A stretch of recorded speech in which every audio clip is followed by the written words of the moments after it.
ଆରେ ଚେପା, ଆଳୁ ବାଇଗଣ ଖାଇ ଖାଇ ବିରକ୍ତ ହୋଇଗଲିଣି।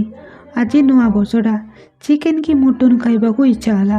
ହେଲେ ବୋଉ କହିଲା ଘରେ ପଇସା ନାହିଁ, ଯା ପୋଖରୀରୁ ମାଛ ନେଇକି ଆସିବୁ, ଆଉ ନୂଆ ବର୍ଷରେ ମାଛ ତରକାରୀ କରିଥିବି, ଆଉ ତୁ ଖାଇବୁ। ଆରେ ଇଏ ବି ପୋଖରୀକୁ ମାଛ ଧରିବାକୁ ଆସିଛି। ଯଦି ଇଏ ବି ମାଛ ଧରିକି ନେବ, ତାହେଲେ ମୁଁ କ'ଣ ନେବି? ମୋତେ କିଛି ଗୋଟେ କରିବାକୁ ପଡ଼ିବ। ଆରେ କଣେ, ନୂଆ ବର୍ଷରେ ଏ ନିରୀହ ମାଛ ଗୁଡ଼ାକୁ ମାରିକି ଖାଇବୁ? ଏଗୁଡ଼ାକ ଭଲ କଥା ନୁହଁ ରେ।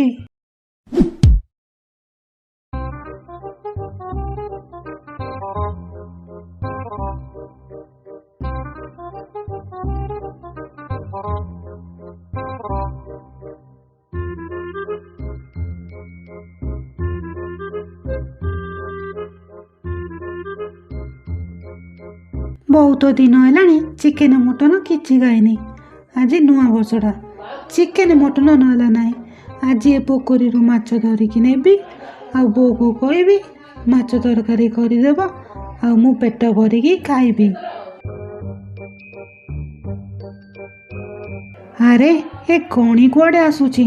ଯାଉଛି ତାକୁ ପଚାରିବି ଇଆଡ଼େ କ'ଣ ପାଇଁ ଆସୁଛି।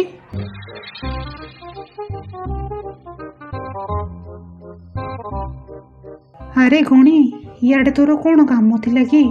ତୁ ଇଆଡ଼େ କାହିଁକି ଆସିଛୁ? ଆରେ ଚେପା, ଆଳୁ ବାଇଗଣ ଖାଇ ଖାଇ ବିରକ୍ତ ହୋଇଗଲିଣି। ଆଜି ନୂଆ ବର୍ଷଟା, ଚିକେନ୍ କି ମଟନ୍ ଖାଇବାକୁ ଇଚ୍ଛା ହେଲା। ହେଲେ ବୋଉ କହିଲା ଘରେ ପଇସା ନାହିଁ, ଯା ପୋଖରୀରୁ ମାଛ ନେଇକି ଆସିବୁ, ଆଉ ନୂଆ ବର୍ଷରେ ମାଛ ତରକାରୀ କରିଥିବି, ଆଉ ତୁ ଖାଇବୁ।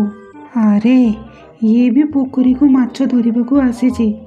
ଯଦି ଇଏ ବି ମାଛ ଧରିକି ନେବ, ତାହେଲେ ମୁଁ କ'ଣ ନେବି? ମୋତେ କିଛି ଗୋଟେ କରିବାକୁ ପଡ଼ିବ। ଆରେ କଣେ, ନୂଆ ବର୍ଷରେ ଏ ନିରୀହ ମାଛ ଗୁଡ଼ାକୁ ମାରିକି ଖାଇବୁ? ଏଗୁଡ଼ାକ ଭଲ କଥା ନୁହଁ ରେ। ଆରେ ଚେପା, ମୁଁ ଯଦି ଏ ମାଛ ଗୁଡ଼ାକୁ ଧରିକି ନ ଖାଇବି, ତାହେଲେ ମାଛ ସଂଖ୍ୟା ବଢ଼ିଯିବନି? ତତେ ଏ କଥା କିଏ କହିଲା ରେ? ତୁ ବି ମୂର୍ଖଙ୍କ ଭଳି କଥା କହୁଛୁ। ମୁଁ ଭାବୁଥିଲି ତୁ ଗୋଟେ ତଣ୍ଡିପ ହେଇଥିବୁ, ହେଲେ ତୁ ଏ ଗାଁ ଲୋକଙ୍କ କଥାରେ ପଡ଼ି ଏ ନିରୀହ ମାଛ ଗୁଡ଼ାକୁ ଧରିକି ମାରିକି ଖାଇବୁ। ମୁଁ କ'ଣ କରିବି? ମୋ ବୋଉ କହିଲା ମାଛ ଧରିକି ଆସିଲେ ନୂଆ ବର୍ଷ ପାଳନ ହେବ।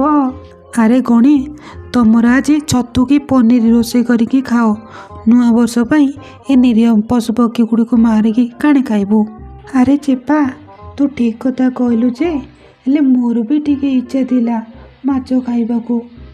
ତୋ ଇଚ୍ଛାକୁ ଚାପି ପକେଇକି ପେଡ଼ିରେ ରଖିଦେ, ଆଉ ଜମା ଇଚ୍ଛା ହେବନି।